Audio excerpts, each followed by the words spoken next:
Good evening. Welcome to the Pearl Report. I'm Diana Lin. We've all seen public projects in Hong Kong fail to meet construction deadlines, budget constraints, proper management, and sometimes usefulness to the community. Is the white elephant in the offing at the multi-billion-dollar cited cruise terminal? Why are all the digital audio broadcasting licensees closing shop by September, only after a few years in business? What went wrong with these government projects?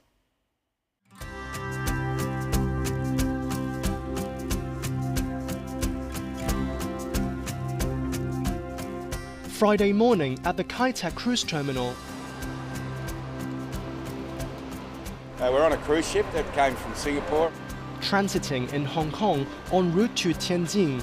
How long will we stay in Hong Kong? Just one day. We have to be back on board by 5:30 this afternoon. What do you plan to do today? Shopping, sightseeing, and catching up with family and friends. Passengers on average take less than 30 minutes to go from a ship through the terminal to the car park. Immigration was fabulous coming in, so we were all off the ship really quickly in a matter of minutes. Terminal, it's very, very clean.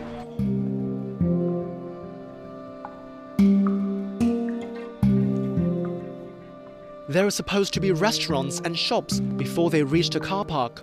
No shops, it's a Quite currency surprised exchange. that there but wasn't yeah. any shops. I thought, well, like an airport terminal, you'd normally walk through duty-free and shops as you come in, but not here. Yeah, we'd probably pick up a few things on the way out, yes. Yeah, a few souvenirs for the family, yeah. Few stops to eat, so passengers make a beeline for free shuttles or taxis to the city. The three-story cited cruise terminal is designed to be a multi-purpose facility. A terminal to bring in passengers, a rooftop park, shops and restaurants.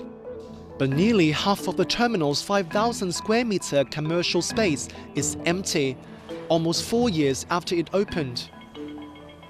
Cruise Plaza used to run retail shops on the entire second floor. A year later, the plaza closed down after unabated losses. The company went bankrupt. Its staff was owed 2 months' salary. I hope the employer shows us some conscience. We went to work punctually every day, but they cheat us and owe us wages. I'm so helpless. The cruise terminal itself is not and has never been the main focus of consumer spending. They're also talking about spending in hotels and around town. It's about total spend for that person when they're in Hong Kong. Jeff Bent works for a company that runs the terminal, paying the government $13 million in total rent for a 10-year lease and a progressive 7.3% to 34% of its revenue. The operator has been concentrating too much on the promotion of the cruise business and not so much on the commercial side of it. 30 million for 10 years is actually quite a good bargain. I would say the incentive is not really strong enough for them. It's not the key part of our business, but certainly we wish that all of the spaces were opening and running. Our primary business is attracting ship calls. When cited Cruise Terminal opened in 2013, the government forecast $1.5 to $2.5 billion in annual revenue for Hong Kong if different categories of passengers spent on average $1,700 to $12,000. Today I've just arrived.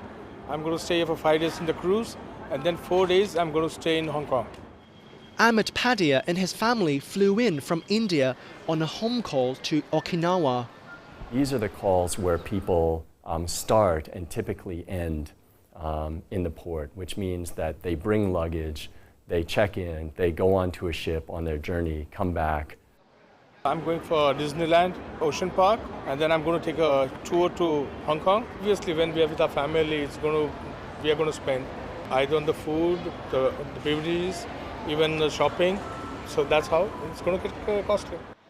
On a global scale, the homeport passengers spend more than 3 times more comparing to the protocol passengers for accommodation, transportation, shopping and dining. So yes, we would like the passengers to stay after they finish their cruise journey. But the Audit Commission's 2017 report paints a bleak picture of the Kai Tak cruise terminal. Passengers spent 37% less than previous years, far below government expectations. Mainland passengers more than doubled, while those coming from outside China halved. There must be some correlations there. One possibility is that mainland cruisers starting from Hong Kong, this is not their first visit to Hong Kong. It's been well documented that repeat visitors spend less than first-time visitors. What's missing, experts say, is a crucial key to Kai Tak's success. We don't have that population base to support the shops in the restaurants. The shops in the terminal, they will need to have both cruise passenger and the local residents to come in to consume to sustain their business. The Kai Tak cruise terminal sits on the tip of the 320-hectare site of the old Kai Tak airport. The residential blocks closest to Kai Tak are in Kowloon Bay and Kwun Tong.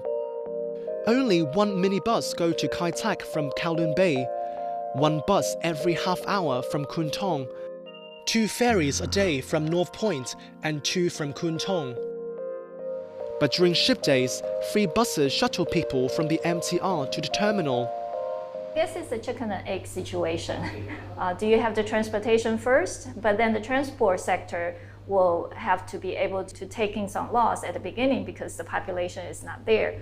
So as other recreational facilities along the waterline becomes available, when people go there, then the whole area will develop. The government plans to turn Kai Tak into a commercial and entertainment hub. Feasibility studies are underway for a 50,000-seat stadium due to be completed in 2020. Hotels and office buildings.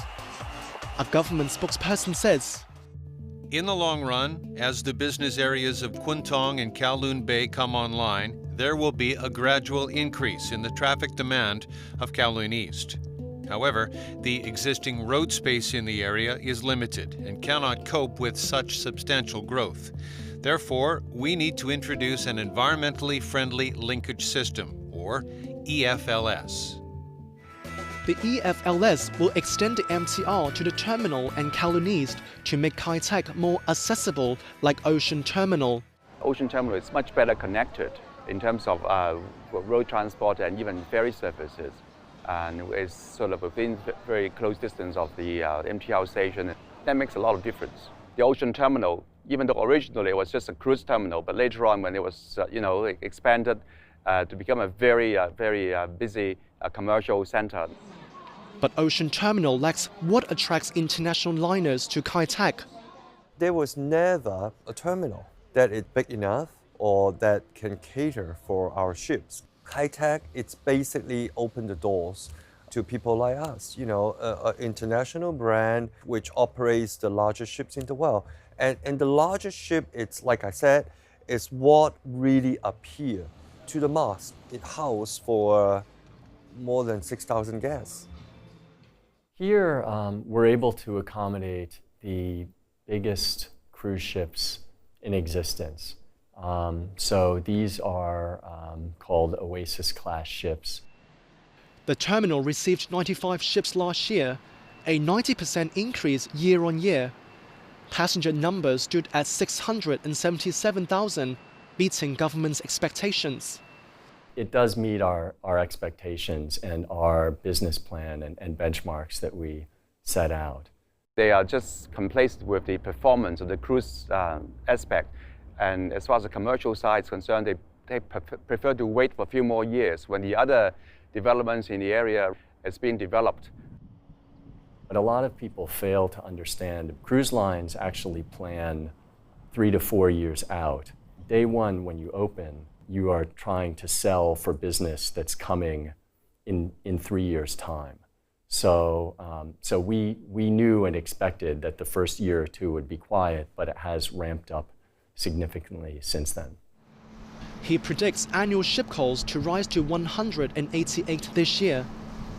The audit report noted the terminal's 2 berths were empty 60% of the time last year and remains underutilized.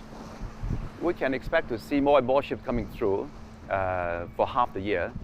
And the other half, it will still remain as the Siberia of Hong Kong with no people coming along, and I think it'll be a real waste. One market seems to be picking up.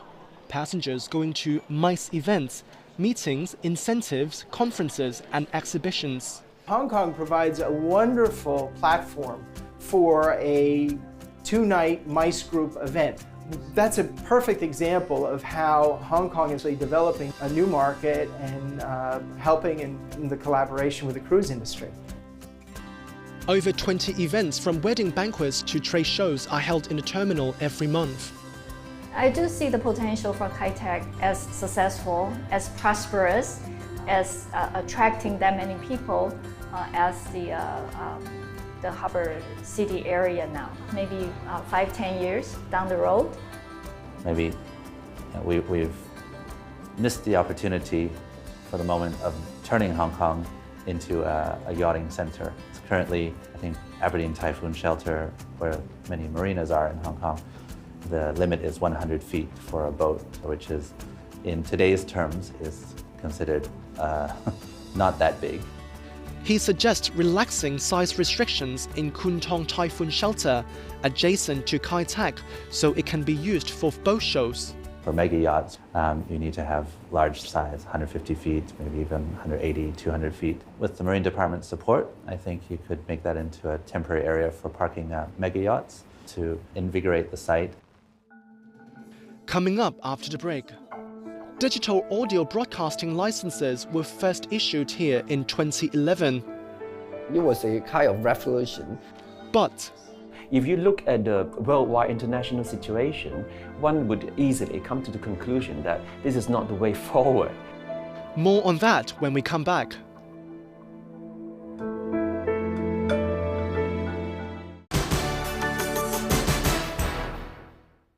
Welcome back to the Pearl Report. Digital audio broadcasting, or DAB, has been on air in some Western countries since the late 1990s. It's said to provide better broadcast quality. Hong Kong only introduced DAB in 2011. It will be gone by this September, despite the investment by government and private broadcasters. Producer Christy Leung looks at what went wrong.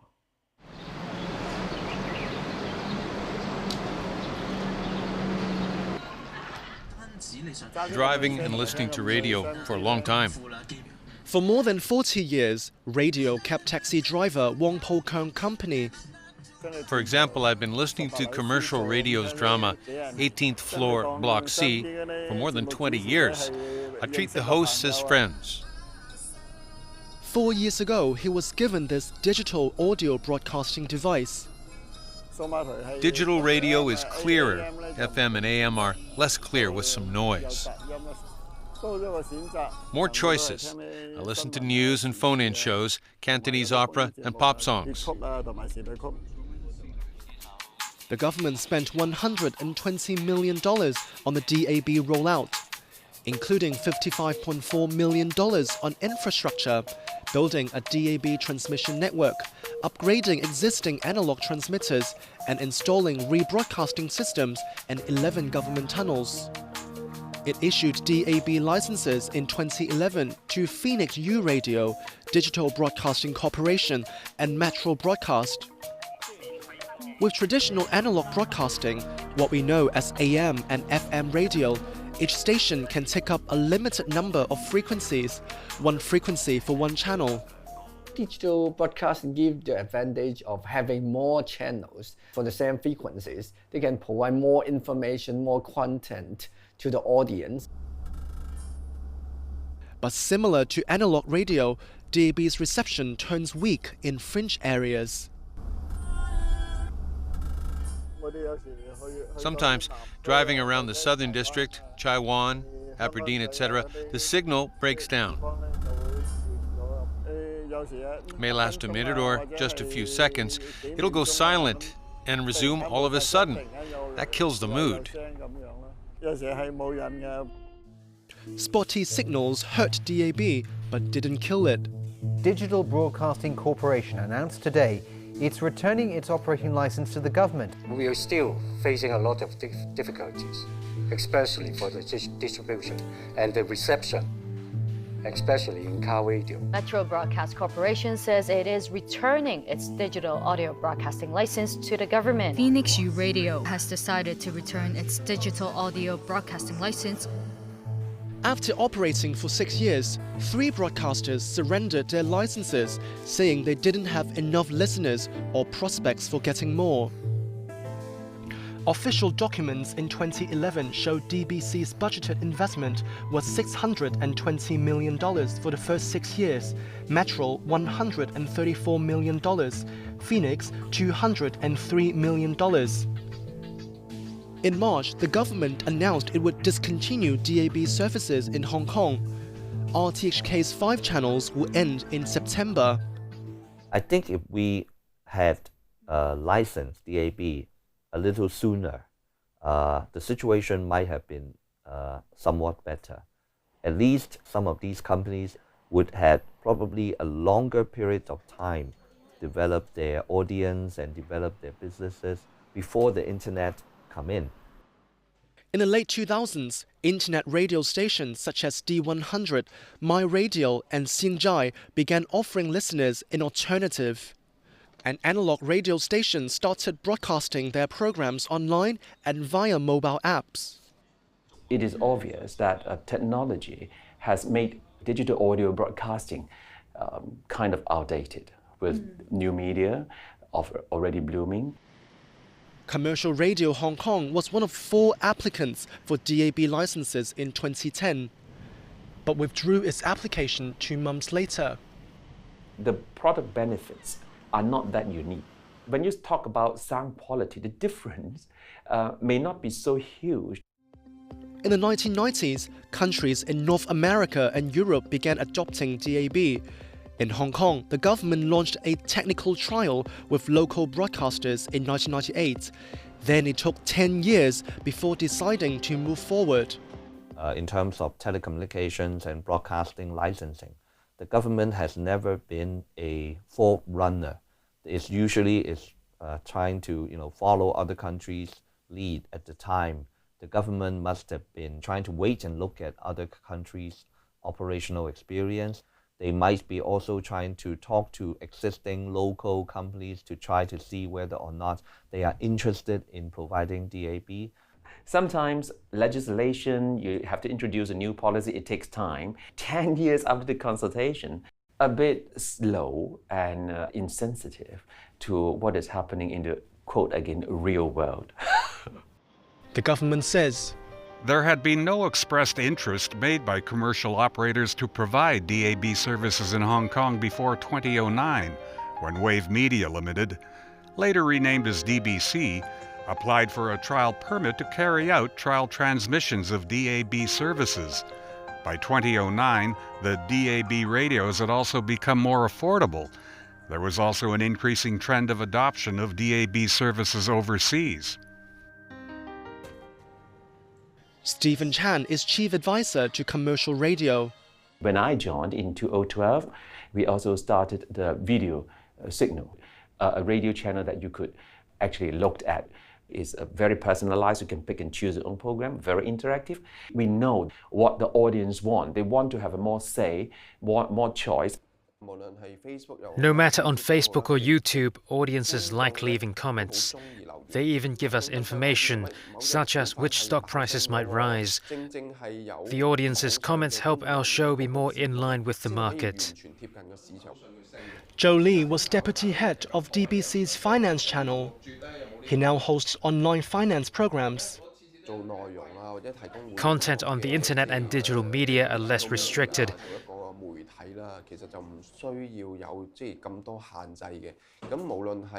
Both the content provider or the audience don't like restrictions.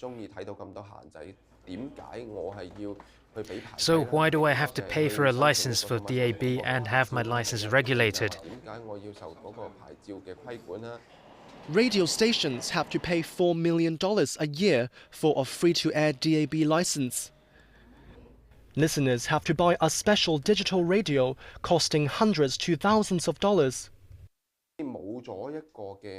Without the device, there's no connection. That was the greatest challenge. It's really hard to convince people to buy a digital radio out of pocket when they've been listening to AM or FM channels. In 2013, DBC installed 20,000 digital radios for free in minibuses and taxis.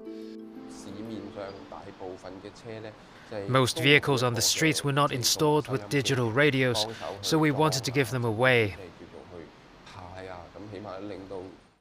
At least it helped popularize DAB in the short term. They can only do such a little job. And in Hong Kong, there are so many cars. The audience have a strong inertia on the traditional media. And it takes a long time for them to subscribe to digital channel. To attract more users, the government in 2015 relaxed regulations to allow screens installed near the vehicle driver to display information transmitted via DAB. First, you didn't promote this intensively. Second, the regulation was relaxed only for new vehicles. That's useless, honestly. That really happened too slowly and too late for DAB to be able to survive in a very tough commercial world. In a policy review paper released in January, the government says by the end of 2015, 56,000 digital radios were in use, but there are 2.5 million households and more than 800,000 registered vehicles. The government budget to promote the DAB service was $8.5 million. For the Hong Kong Games held every 2 years, it spent $30 million. Compared with it, the amount spent on DAB is just a drop in the ocean. I don't believe that even if the government spent more money simply on promoting it, that would make too much of a difference. Norway has dumped analog radio and switched completely to DAB this year, the first country to do so. If there is no policy to switch from analog to digital, totally, you could see from international experience, in the end, DAB failed. That happened in Finland, which switched off DAB in 2005, and Singapore in 2012. 我哋嘅政策咧就唔係話咧係會去結束咗模擬聲音廣播嘅，係大家咧係互補嘅。It made it a lot more difficult for an average consumer to consider that he or she must switch to digital, because there are really a lot of other programming choices existing with analog radio. And there were complaints that DAB wasn't properly supported across government. For instance, the Education Bureau could have provided digital radios to all Hong Kong schools. Home Affairs Department facilities can provide DAB broadcasting. Even government vehicles could take the lead in installing digital radios. If the government do decide to support a particular future broadcasting or other even telecom services coming onto the horizon, in addition to providing the licenses, they must provide the necessary related policy support in order to make them successful. We can see the reaction of the Hong Kong government is quite ad hoc. After everybody is like giving up their license, then they start to realize that it's not viable. Well, thank you for watching our show. It will be re-aired on Monday, Tuesday and Saturday, as well as on the web and on mobile apps. Until next time, from the Pearl Report team, good night, good luck and good health.